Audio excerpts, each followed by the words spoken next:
Storiacce di Raffaella Calandra. 10, 9, 8, 7, 6, 5, 4, 3, 2, 1, Mi scusi? Pensa di metterci molto? Cosa? Per caso volete voi questa pizza? A questo punto presentiamoci. Il posto più popolare per i suicidi nella notte più popolare per i suicidi. Avrei dovuto immaginare che avrei trovato la fila. C'è chi ha provato anche col sorriso a raccontare la disperazione di chi decide di voler morire, di chi sale sulla terrazza di un grattacielo per lasciarsi poi andare e spegnere tutto, spegnere la sofferenza, l'angoscia, la mancanza di futuro e uscire da un inferno di dolore. Non a caso uso queste parole. Queste sono le parole usate da DJ Fabo nella sua lettera testamento prima di bere il veleno che l'ha fatto addormentare per sempre. Perché se c'è chi, come i protagonisti di questa commedia, possono arrivare con i loro piedi su quel tetto, altri, come Fabo, restano prigionieri della gabbia del loro corpo e del loro inferno di dolore. Mi ha detto: io ti faccio solo una domanda, Valeria, prova a metterci una benda e a legarti nel letto, piedi e mani. Ci saresti per quanto tempo? Ci saresti per una settimana da questa parte? E io gli ho detto: Fabiano, io non ci starei neanche 2 giorni, e questo è il motivo per cui tu mi dovrai aiutare. Proviamo a farlo anche noi. Per questa puntata di Storiacce immaginiamo, come disse Fabo alla sua fidanzata, di essere per un attimo legati e bendati, per avvicinarci di più a lui che era paralizzato dal collo in giù ed era cieco. Proviamo a metterci in questa prospettiva prima di entrare in punta di piedi all'interno delle questioni sul fine vita, dopo che ancora una volta dalle aule dei tribunali si sollecitano risposte alla politica. E da qui allora parte questa puntata di Storiacce. All'individuo sia riconosciuta la libertà di decidere quando e come morire. È un inno all'autodeterminazione, l'ordinanza con cui la prima Corte d'Assise di Milano ha sospeso il processo a Marco Cappato per la morte di DJ Fabo, che lui accompagnò in Svizzera a morire, e ha chiamato in causa la Consulta perché si pronunci sul reato di aiuto al suicidio e sul diritto alla dignità nella fase finale della vita. Che questioni, sono temi che scuotono tutti noi e su cui da sempre anche ci si interroga, e credo che chiunque abbia avuto in casa malati terminali o abbia visto persone care soffrire si sia interrogato su questi temi, ma ormai è sempre più diffusa e sono i numeri ed è la cronaca a confermarlo, l'interesse collettivo verso questi temi, soprattutto dopo vicende che sono diventate volutamente bandiere di una battaglia: Eluana Englario, Pier Giorgio Welby, Fabiano Antoniani. Storie diverse ma accomunate dal desiderio di trasformare la vicenda del singolo nell'emblema di una battaglia più ampia, ed è per questo che Valeria Imbrogno, compagna di Fabo, anche dopo la sua morte vive come una vittoria l'arrivo ora alla Consulta del processo a carico di Cappato, ed è per questo che la loro storia è diventata anche un libro, Prometto di perderti, un libro che è un concentrato di vita, va detto, proprio come era Fabo.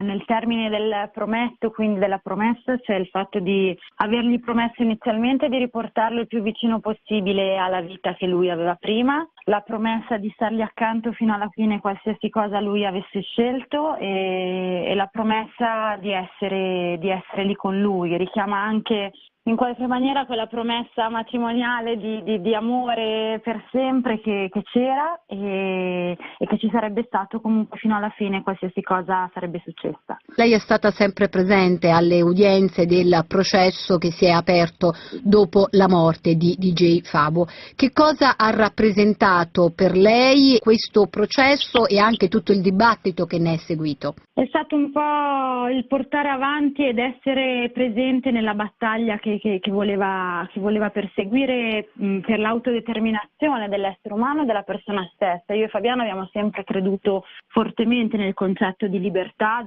di scelta, e per noi era la battaglia proprio pro libertà. per cui era presente ed è rappresentato questo per me, continuare ad esserci sempre. Lei in aula ha già raccontato anche gli ultimi minuti, gli ultimi momenti passati insieme a DJ Fabo. Prevaleva, almeno questa è la sensazione che io ho avuto stando in aula, prevaleva l'importanza del racconto di quelle ore così anche difficili nel valore che avrebbero potuto avere anche rispetto al tutto il dibattito che c'è sul fine vita. È così? È così e ci ho tenuto a raccontarlo fortemente nei dettagli per spiegare e marcare il fatto che Fabiano era convinto di quello che stava facendo ed era tutto basato sulla sua scelta, sulla sua testa. Io in quel momento mi sono messa da parte, come ho sempre detto, per essere lo strumento di Fabiano, quindi ho dovuto mettere da parte le mie emozioni e quello che era la mia sofferenza per essere più utile possibile e con la forza più utile possibile che lui aveva bisogno in quel momento da parte mia. È chiaro che tutto quello che è la mia sofferenza resta mia e com'è mia tuttora. L'autodeterminazione, la stessa che fa da cardine alla pronuncia dei giudici, la stessa che portava già il procuratore aggiunto di Milano, Tiziana Siciliano, a chiedersi se questo è un uomo, quell'uomo costretto a quelle atroci sofferenze mostrate sul suo corpo, diventato protagonista del processo. Abbiamo potuto vedere, toccare con mano cosa è stata la vita di Fabiano, non un giorno, un mese, ma dal momento dell'incidente senza modificazioni, la stessa, uguale, 2 anni, 9 mesi trascinati nella stessa maniera, con la stessa assenza di speranza, con le stesse spaventose menomazioni fisiche, via via con la speranza che abbandona, con il dolore che prende il sopravvento. Viene da dire con un'espressione letteraria, se questo è un uomo. O forse, o meglio, se quest'uomo dalla mente lucidissima ma imprigionato nella gabbia del suo corpo, bloccato, possa avere il diritto a non soffrire più così e chiedere nel pieno delle sue cognizioni di interrompere queste sofferenze. Se avessi avuto anche solo 30 secondi di autonomia, hanno sempre ripetuto la mamma e la fidanzata di Fabiano, si sarebbe tolto la vita. Se avesse potuto salire su quel tetto come i protagonisti di quella commedia con cui abbiamo cominciato questa puntata di Storiacce, avrebbe scelto e disposto per sé. È questo il grande dilemma che si pone e che interroga le coscienze intorno al tema del fine vita, davanti al quale, va anche detto, ora più che mai appare evidente come le leggi rincorrano i cambiamenti della società. Il biotestamento è stato infatti approvato anche per l'accelerazione impressa dal caso di Fabo, ma mai come su questi temi è la politica poi a dover tracciare il quadro e a dare le indicazioni per evitare anche pronunce diverse dei magistrati a seconda di diversi tribunali. I parlamentari eletti il 4 marzo si troveranno all'ordine del giorno la proposta di legalizzazione dell'eutanasia. Se questa è una delle storiche battaglie radicali, al di là di come ciascuno di noi la possa pensare, il tema è il cambiamento del modo stesso di vivere alcune questioni. I giudici di Milano lo hanno ricordato nella loro ordinanza. Pensate che la legge sul reato di aiuto al suicidio, quello che ora è contestato a Marco Cappato e su cui si pronuncerà la consulta, risale niente di meno che al codice Rocco, al codice di epoca fascista, al 1930. Nel frattempo, di sicuro nella società e nel modo di pensare di alcuni temi moltissimo è cambiato e le pronunce dei tribunali in qualche modo non possono non tenerne conto, pur nelle difficoltà di vuoti normativi. E lo ricorda Filippo Lamanna, presidente del Tribunale di Novara, che da giudice a Milano aprì per primo la strada alla soluzione del caso Inglario e alla battaglia legale affrontata dal padre perché potesse veder riconosciuto il suo diritto a rifiutare le cure. C'è un filo conduttore che è rappresentato dal riconoscimento della evoluzione interpretativa in senso maggiormente rivolto al riconoscimento dei diritti di libertà. Questo valeva sia per il caso Inglaro, ma vale forse in maniera ancora più chiara per il caso del DJ Fabo. La norma che viene considerata come norma che si evolve nel tempo è quella che secondo la Corte d'Assise va a scriminare il reato di suicidio assistito. Quindi, come dire, la evoluzione passa dal mero diritto a rifiutare le cure, quello che era il principio alla base delle pronunce del caso Englaro, come dire, trasposte poi e rese ancora più intense in un caso in cui il soggetto che avrebbe dovuto rifiutare le cure era completamente incapace, a una fattispecie in cui siamo nel pieno comunque delle capacità mentali, anche se non più di quelle fisiche, anzi in uno stato di forte sofferenza, ma in cui si esprime il diritto a cessare di vivere in questa forma così sofferta, andando oltre quella interpretazione e quella norma storica dell'articolo 580 del Codice Penale, che noi sappiamo risale all'epoca fascista, trasponendola invece in un concetto più generale di libertà che oggi ovviamente assume tutt'altro significato. Non so per voi, ma per me, vi voglio confessare, è stata proprio la vicenda di Eluana a farmi entrare per la prima volta nelle vite di chi si ritrova prigioniero del proprio corpo e di quelle indescrivibili sofferenze. E se alcuni casi diventano pubblici, molti altri restano nel silenzio del dolore delle famiglie. Ma ora sono sempre di più quelli che vengono allo scoperto, anche con la richiesta di una risposta ai loro diritti, compreso quello ad una dignità nel fine vita. Voi pensateci e noi da qui ripartiamo nella seconda parte di Storiacce, in cui andremo anche a vedere concretamente cosa è cambiato con l'approvazione della legge sul biotestamento. Man kann es machen. Storiacce. Aiutare Fabo era un mio dovere, la Corte Costituzionale stabilirà se era anche un mio diritto e soprattutto un suo diritto.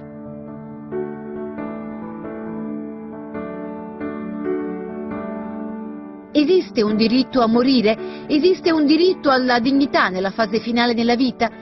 La risposta arriverà direttamente dalla Corte Costituzionale, chiamata in causa dal Tribunale di Milano a proposito del processo per la morte di DJ Fabo e l'aiuto al suicidio fornitogli dal radicale Marco Cappato, che lo accompagnò in Svizzera. Cioè di fatto lo agevolò nel riuscire a realizzare il suo intento di porre fine a quella vita e a quelle sofferenze, ma non rafforzò la sua convinzione di farlo. E questo è un punto cruciale, cioè la consapevolezza e l'autonomia del diretto interessato. Il presidente della prima Corte d'Assise di Milano, Ilio Mannucci Pacini, lo ha ricordato esplicitamente nella sua ordinanza. Per gli accertamenti svolti in dibattimento deve quindi concludersi che la condotta di Marco Cappato non ha inciso sul processo deliberativo di Fabiana Antoniani in relazione alla decisione di porre fine alla propria vita e pertanto l'imputato deve essere assolto dall'addebito di averne rafforzato il proposito di suicidio.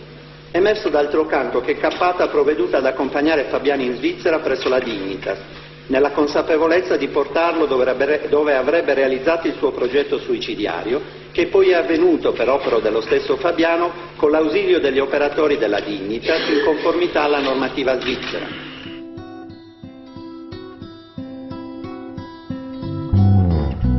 La volontà del paziente e la completezza delle sue informazioni sono il punto cruciale rispetto al fine vita e rispetto al diritto di rifiutare trattamenti sanitari o di andare oltre, quindi di poter terminare le proprie sofferenze e la propria esistenza. Su questo ci si è interrogati anche a proposito della legge sul biotestamento e questo resterà un quesito cruciale anche per la consulta a proposito del reato di aiuto al suicidio. La legge sul biotestamento è entrata in vigore a fine gennaio 2018 e 15 giorni dopo erano già aumentati i comuni con un registro ad hoc ed erano già aumentate le persone che avevano sottoscritto un proprio testamento, come fanno sapere dall'associazione Luca Coscioni. Siamo arrivati a 253 registri dei testamenti biologici in tutta Italia. E solo per quanto riguarda l'associazione Luca Coscioni, che dal luglio del 2015 al 31 gennaio aveva dato, diciamo, ai cittadini 11.000 testamenti da compilare e far autenticare. Nelle ultime 2 settimane siamo riusciti a distribuire 7.800 testamenti biologici. In tanti dunque stanno andando anche dai notai per chiedere informazioni o per lasciare le proprie indicazioni, e a farlo, ci dicono, dal notariato non sono persone che hanno avuto esperienze di questi casi in famiglia, cioè che sono state in qualche modo toccate dal tema, ma sempre di più sono persone comuni, persone che si sono sensibilizzate sulle questioni, forse anche dopo i casi che hanno attraversato le cronache. E sappiate che se volete lasciare indicazioni di questo tipo, nel vostro comune sono obbligati a registrarle, in ogni comune, anche il più piccolo, e anche se non avesse già un registro specifico. A fare chiarezza su questo è Enrico Sironi, consigliere del notariato. La legge prevede che le disposizioni anticipate possano essere redatte con atto pubblico o scrittura privata autenticata da notaio, oppure con una scrittura privata consegnata all'ufficio di stato civile del comune di residenza. Quindi non è necessario venire dal notaio? Non è necessario andare dal notaio, si può andare nel comune di residenza, il comune di residenza annota questa consegna in un apposito registro. C'è anche una circolare del Ministero degli Interni di qualche giorno fa che chiarisce ai comuni cosa deve essere questo apposito registro. Avete segnalato intorno a questo tema, anche dopo l'approvazione della legge sul biotestamento, un incremento di interessi, o comunque qual è la reazione della vostra utenza? Sicuramente c'è un interesse, sicuramente le posso dire sia per esperienza personale che per le notizie insomma che circolano tra noi, che c'è un'attenzione da parte del cittadino a questa attività.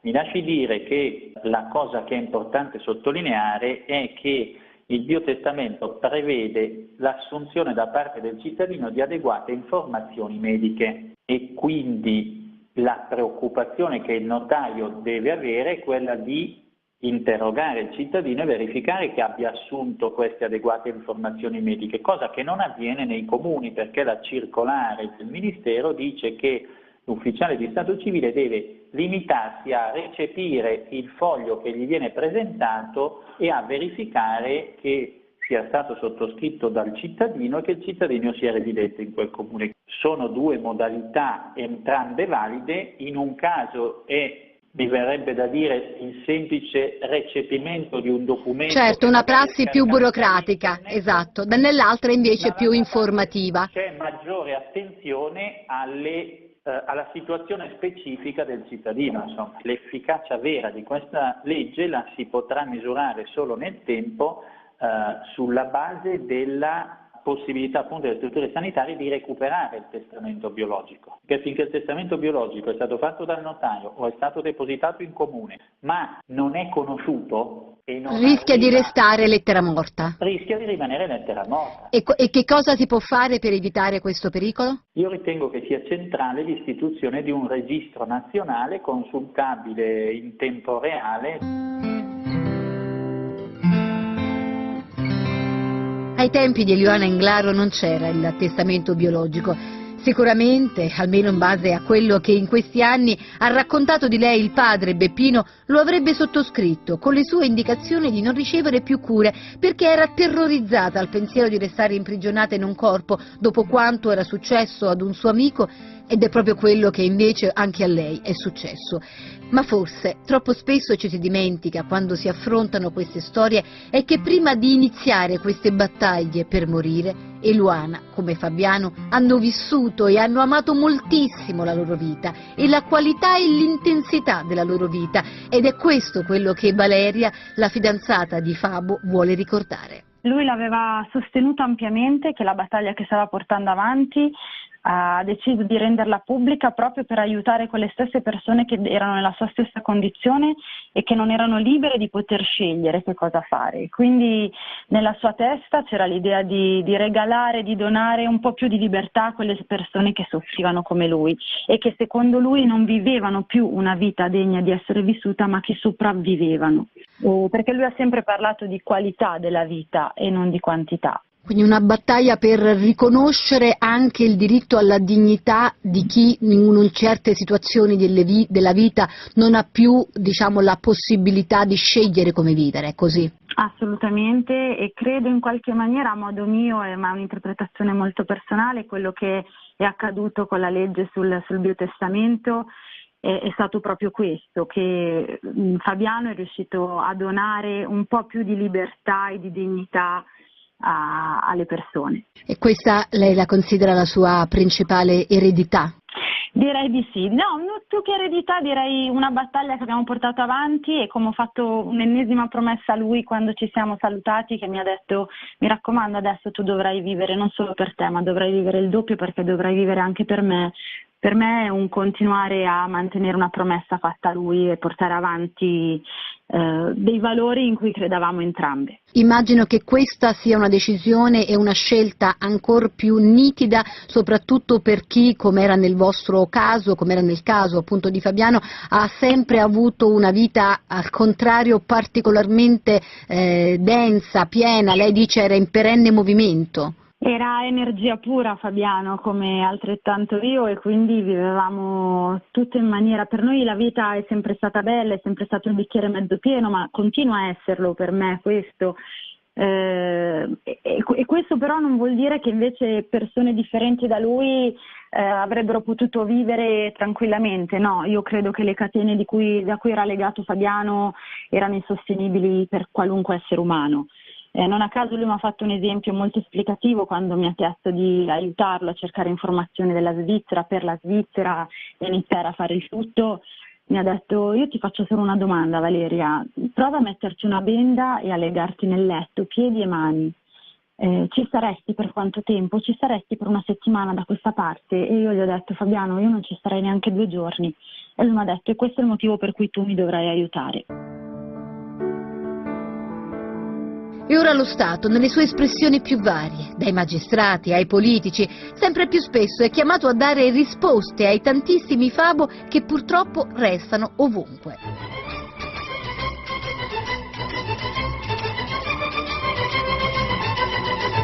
E a voi è mai capitato di pensare a questi temi, ai temi del fine vita, o vi siete mai interrogati sulla possibilità di lasciare indicazioni nel caso in cui, ovviamente Dio non voglia, vi potesse capitare di trovarvi nelle situazioni che sono state quelle di Eluana o di Fabiano, di essere imprigionati nel vostro corpo?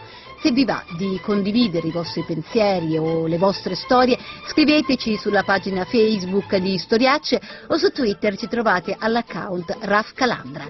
Per riascoltare questa, come tutte le altre puntate di Storiacce, il sito è radio24.it. E se avete testimonianze da condividere con noi, potete anche mandarci una mail a storiacce@radio24.it. La pubblicheremo nella pagina delle vostre storiacce. Ciao a tutti, da Raffaella Calandra.